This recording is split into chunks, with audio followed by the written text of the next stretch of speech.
Good morning, everyone. I am Jen Bordeaux, and this is another segment of Family Law Uncorked, brought to you by New Direction Family Law.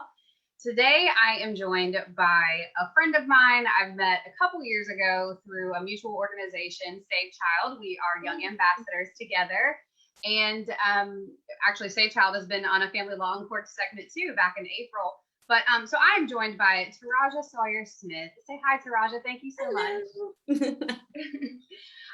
Last month, as a part of our Family Law Uncorked series, we wanted to start focusing on some of our community heroes, and they come from all areas in the world right now, for sure, professionally and personally. And so last month I was blessed enough to have my best friend on here, and we talked about her experience as a nurse. And so today we have Tyrajia here to talk about being a teacher right now. Yes. And I think that we can all agree that if it was not readily apparent before, teachers are true heroes. And I think parents now more than ever are like, okay, teachers need higher pay, better classroom supplies and resources for their kids. Like, they deserve all of the accolades. After parents had transitioned to being teachers. So yeah. So Tyrajia, I know you are a teacher out in Durham, and so just let the world know who you are. Give us a little bit of info about you. All right. Well, I am Tyrajia Sawyer Smith. My kids call me Miss Sawyer, Miss Smith, Miss Sawyer Smith, Miss SS, depends on the day. But I teach third grade at a charter school in Durham. Before teaching, I was a social worker, and I've had always worked with kids. That's how I found my way into Safe Child, interning with them, and then transitioned from social work into education. And now I'm in love with it. And I've got my home classroom set up with me in order to attempt to make virtual learning feel a little bit normal again, as much as I could for the kids. So that's where I'm coming from. Awesome. And I love the background. I commented on that before we were getting started. It makes me want to learn and take a lesson. So hopefully it has the same effect. I'm sure it does. I mean, more than anybody really realizes, it does really help for when kids are seeing you on the screen. So, so with that being said, let's just jump right into what has the virtual classroom experience been from the teacher side. We've seen a lot of things on social media from parents about how, this has driven them crazy. Parts of it they enjoy, other parts it's, screen burnout, and how do I address this and work? And so we've seen a lot of that, but I haven't been exposed as much to the teacher side of things and their experience. So I would love to hear your thoughts on that. Very similar to parents of love and hate. It was when we got the news in March that we were initially, the word was we were having 2 weeks away from school. So it was a mad dash of just like printing packets for the kids. We were just trying to supply them with something to take home so they didn't have just like free idle time on their hands for 2 weeks. We wanted to continue their learning at home. So it was this mad dash of like, let's just get them something. So my administration, I was very fortunate that they prepared that for us. It wasn't something that the teachers had to try and scramble and do. But at the same time, I didn't plan those lessons, so I didn't know what was in them. All I knew was that kids got 2 weeks worth of homework that they went home with. We gave them pencils so they could do that. And I was one of those people back in March who was like, this is ridiculous. Like, this is so over the top. The last thing we need to do is close the schools, because I wasn't expecting it to get this bad. So as that 2 weeks went on, it was us like trying to reach out to parents, like trying to make them feel better, but we didn't know what was going on either. It was kind of just like, hopefully we'll be back in 2 weeks and all of this will die down. And then when it became very obvious that we weren't coming back to school, then it was another scramble of, now what do? We can't just give them packets forever. Like, we tried to have another 2 weeks worth of packets, and teachers were creating those lessons, but then that wasn't the same as what they gotten before. So like the continuity of their education felt very disrupted, because they had 2 weeks worth of kind of really general stuff, and then 2 weeks worth of what their teachers had come up with. But that was really just giving teachers time to try and figure out what the virtual platform was going to be. So kids had 2 more weeks worth of packets. So that's a month of like kids sitting at home completely unstructured without a teacher and just trying to fill out paper homework, like literally a month worth of homework. Yeah. While we tried to figure out what we were going to do to get kids online. And the big hurdle was that we didn't use any of that technology in the classroom before. So we were kind of like expecting kids to know how to use these platforms that I had never introduced them to in the classroom. So we were using as a school Google Classroom, which they'd never seen before. We had to create emails because third graders don't have email. So now all of a sudden, all these third graders have an email address, and we're trying to figure out how to get them online. But you can't expect an 8-year-old to do that. So now I'm calling 25 parents trying to get them online and texting 25 different parents, like, here's their email address, here's the password, trying to create video tutorials to help parents get on. And so as frustrating as it was for parents, it was really like teachers just kind of like figuring it out as we went.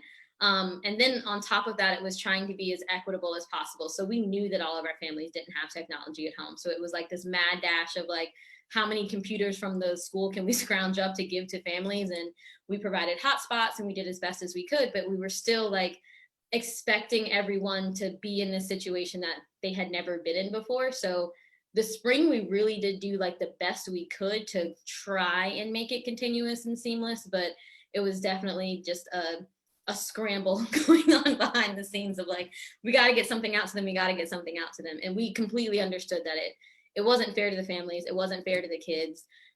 It was a lot of us trying to adapt a curriculum that is not meant to be online into something that you can do online. Like when we're in the classroom, it's very much encouraged that I tell a student, turn and talk to your partner about that. But if you're at home by yourself on the computer and it's just you, like, how do I now adapt my curriculum where it says in my lesson plan to turn and talk? Now you're just at home and I'm trying to have you do that on a Google form. Yeah. Yeah. Yeah, like it wasn't ideal. And then that's when we started noticing a lot of just gaps in general. Like again, I'm expecting you to do your homework online, but you're 8 and don't know how to type. So now I have to stop everything I'm doing, go back and try to like give them resources to like typing club and all these other things to even like bring up that level of like tech literacy in order to even get them to do the assignments that we're giving them, because they don't know how to type. They're not sure how to screen share. They're not sure how to have one tab open and have something else in another tab so they can do all these different things. So it was like trying to teach them the curriculum, but also try to teach them this like digital citizenship and tech literacy from afar, like not even sitting there with them in the classroom helping them, but from another side of a screen, if I could even get them on at the same time. And it was all those like just weird logistical issues that we had. But then we also saw like how extraordinarily resilient and bright 8-year-olds are. Like they were able to figure out how to send me messages on Google to be like, hey, Miss Sawyer Smith, what are you doing today? Can you hop on a chat with me really quick and show me how to do this? Like I was like, oh, I didn't know 8-year-olds could figure that out. I didn't teach you how to do that, but you put them in front of a computer, they were able to figure it out for the most part. So it was a lot of teachers scrambling, not knowing what was going on, and then also students and families rising up to the occasion and showing us that they're more genius and brilliant than we ever expected. Like we know our kids are bright, but then they showed us like, wow, okay, maybe we should have been doing this from the classroom the whole time, because clearly they're able to handle it. So I think as difficult and stressful as it's been this really great time to just reimagine education overall. Like everything that we thought we were doing and everything we thought was okay, now it's kind of the time to just readjust and rethink all of that. Like we definitely should have computers in the classroom a lot earlier on. Like we're mindful of the screen time, of course, but obviously like we're growing up in the age of TikTok and all these other things. Like kids need to know how to type and use this technology. So I think it's also been this great time to just reimagine what education is going to look like when we do get back into the classroom, whenever. Yeah, no, I mean, those are such great points. I mean, I think we as adults, we are in the professional realm, and so we are very used to having an email, and because that's how, I mean, bills are sent and all kinds of communications are. But I didn't even think about that as far as I have a nephew, and he just turned 10. And so he had to, do all of this too. And I didn't even think about the fact of them not having email addresses, and that's pretty crucial, now to. So it's it's kind of like that double-edged sword of, we used to say, well, kids are just born in front of a screen now and they spend so much time in front of a screen, but yet now we had to rely on that natural or innate ability to do some of that self-taught technology learning. So that's a great point, on top of just trying to transition to learning and teaching through a screen, to then having to learn on the fly. I mean, how to make all of that happen, all the behind the scenes stuff. So that's something I didn't think about. So, wow. So kudos to you and all the other teachers and kids out there for navigating that. So, So we made it through kind of like the rush craziness of transitioning, and it was officially done. I think everybody kind of had a sigh of relief to have a little break. And then you jumped into summer school, right? Yeah, I went straight into online summer school. Bless. Okay, so let's talk about, so how was that? Thoughts on that versus the crazy school year, half in classroom, half not. What was the difference there? I may be one of the few teachers that really loved summer school. I loved teaching summer school online. Like, again, I'm very fortunate for my administration. And so we were one of the only schools that was able to provide a summer program. We knew that it was going to be especially crucial because who knows how much they got of what we provided in the spring, just because of all of the gaps and the weird mad dash and some families having the technology and some not, and like work schedules being what they were. We knew that it was necessary to give them something to continue their learning over the summer to kind of prevent that like summer reading loss. So we had a summer reading program, and that's when we decided to start putting in some of those changes that we had talked about in the spring. So in the spring, my school did not do any what we're calling synchronous learning, which is all the kids being live at one time. We didn't at the time think that was going to be fair with some parents working. Not every kid has someone at home like who can help them navigate the technology. We had families sharing one computer, so it wasn't really fair to have like a middle school student who had a live class at the same time as their elementary school students. So we just didn't do any live classes. All the work was what we're calling asynchronous, which was on their own. We had like daily office hours where kids could like get on the Google Hangout and ask me questions, but they kind of use it just to like have social hour and hang out with each other, which I completely encourage. Like, sure, like we do still need community even in this online classroom. So for summer school, we kind of started switching it up. We saw how important it was that kids were face-to-face with the teacher and getting live instruction. So our summer program was all live. And so it was the kids coming for 30, 45 minutes, reading with a small group with their teacher, and like the difference that made of being live for half an hour versus giving them Google Forms and readings to do on their own. Like, yes, they're genius and they're 8. So like they weren't giving me the same quality of work that they would have given me in the classroom when it was online. And I don't fault them for that. Like, I'm not sure they knew that I was reading it. Again, they didn't know how to type. Like, they didn't have the same support that they would in the classroom. So the quality of work was just not the same from a lot of kids. Versus being online, I could give them immediate feedback if they misspelled a word or mispronounced a word. I was able to coach them through their thinking that way. And it was just so awesome to learn that I could create community online that way, like where all the teachers right now are feeling like, I want to be in the classroom, I want to be with my kids. It's not the same online. Like, some of the kids I had for summer school were kids who were in my class, and some were kids I'd never met before.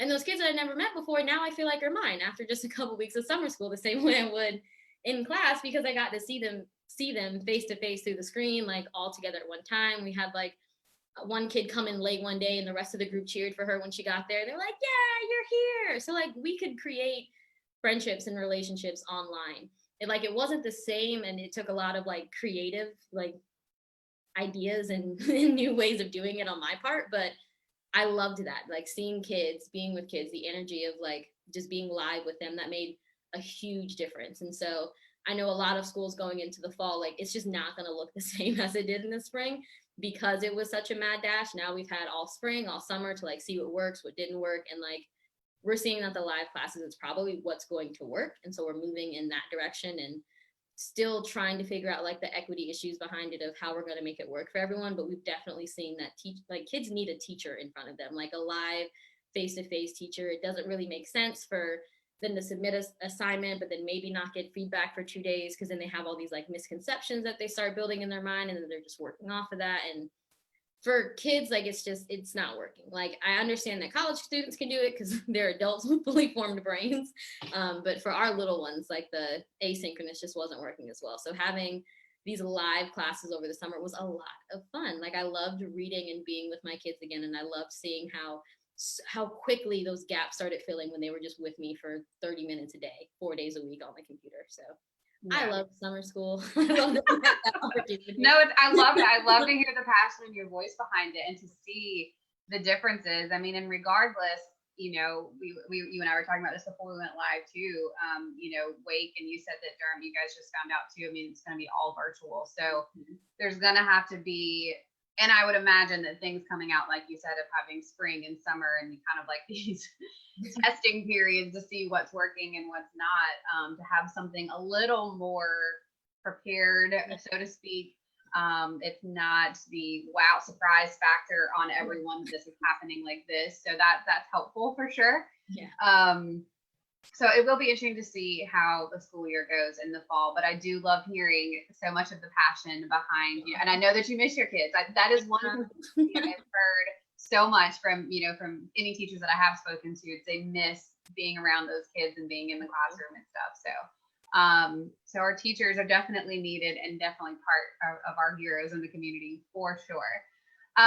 So with that being said, I don't want to take up too much of your time, but with this coming out of it being virtual, or people have had these other options or combo and all that kind of stuff, because I know in the family law world, when we saw that there was going to be this option of like 1 week in, 2 weeks off, we were like, co-parenting sometimes can already be a nightmare. And this is just going to add to that of, who's got the kid this week, who's responsible for in-class learning, and how do you navigate your work schedule with that? So at least this is kind of coming across the board. I'd be surprised if all, counties and statewide aren't doing 100% virtual. While it might not be optimal for some, at least it's a decision that's made. It's a one-way decision. Like, okay, we know this is what's happening. That uncertainty is removed. Now, where do we go from here? So with that being said, what tips would you have for parents that are going to be navigating this virtual semester coming up? Yes. Call your students' teachers. Please call us. We want to help you.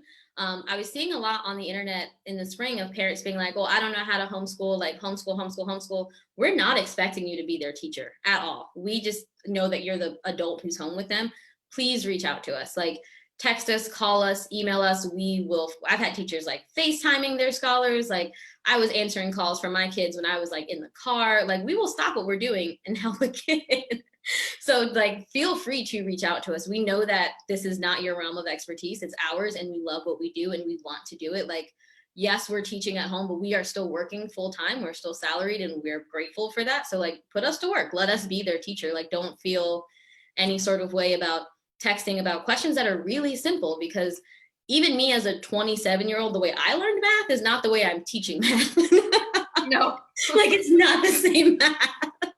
So I know that you're looking at these worksheets and these computer screens being like, what is that? It's okay, call me. And we will help them through that. Also, just as much as you can, creating some sense of normalcy in schedule.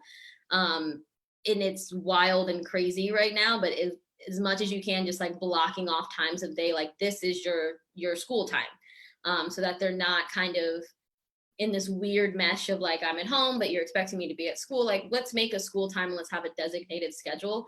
If it's possible, give them like a visual schedule where it's got pictures, or I know some teachers have in classrooms like old school analog clocks that are colored. So like the 1 to 2 is shaded in red, and they know that red time is like independent reading time or outside time. Just know that teachers are really conscious right now of how much screen time kids are getting, and we don't like it either. So as much as you can, giving them like physical books to read. There is research out there about the difference between reading on a screen and reading a physical book. So giving them physical time away from the computer, time to go outside as much as possible, so that they're not glued to a computer for 8 hours a day. We don't want that at all. I think it's also really important to give them social time with their friends, as much as that can be monitored. Our kids were able to figure out how to get into like Google Hangouts with each other, like without letting teachers know. And at first we were like, no, they can't do that. But then we saw that they're really just hanging out and playing video games and talking to each other. And that's what we want. Like, kids want to be back at school so that they can be with their friends. So if there is some sort of way to give kids those opportunities to connect with their friends, reaching out to teachers. I still have kids emailing me and messaging me, and I'm glad to say like, hey, good morning, have a good day. Because we just want some sort of interaction. Yeah. So if you can give your kids that in a way that is monitored and feel safe for your family, for them to be accessing the internet, absolutely go ahead and start doing that. Just finding ways to continue their learning at home. So if you want to get on any of the free websites, and Jen, I can like message you these if you want to post them. Like, yeah, absolutely. Math is like a video game that they can play that's all about math. There are sites like Reading A to Z, Typing Club, because kids have got to learn how to type now. Any of these like free education websites where they can continue learning at home and make it like fun and in some sort of game fashion, that would be great. If you feel like you need an account and you don't have one, reach out to a teacher, because we probably have all those free codes and we can give you access to those accounts. Awesome. Yeah, I mean, you're welcome to send them to me. We can type them in the comments on the video as well. That's perfect. Either way, whatever it is, I mean, I'm happy to maybe a combo. I'll do a separate post on social media about those resources. But I think that's great. I know another, my nephew I mentioned earlier, he's doing Facebook Messenger Kids, which I think is set up under his parents' account, but it's, it's a kids messenger. So I think, I don't know, I like the creativity, and because you're right, kids, I know as an adult, I like alone time, but I need that social interaction. And so great.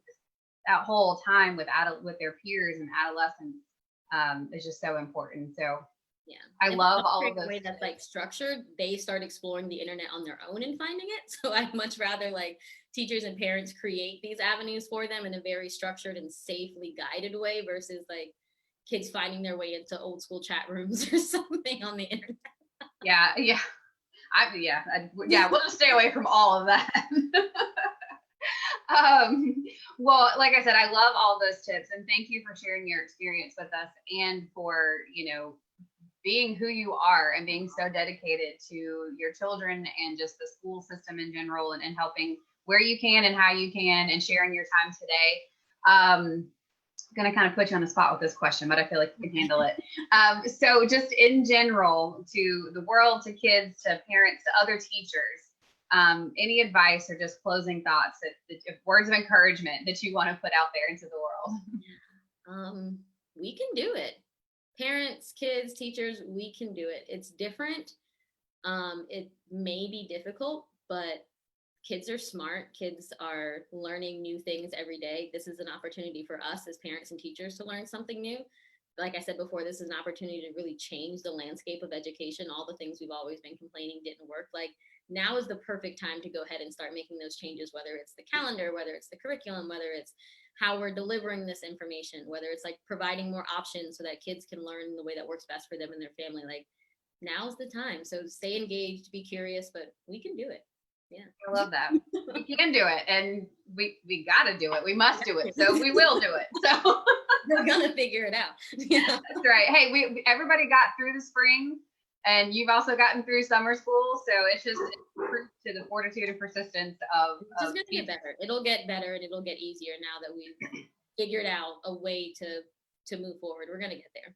Yeah. It's the power of community. Everybody coming together for, the best interests of the kids. And so, again, thank you so much for your time, and thank you for all that you're doing, and for shaping bright futures, no doubt. So have a good rest of your day and week. Thank you for joining us, and for those watching. Thank you for having me.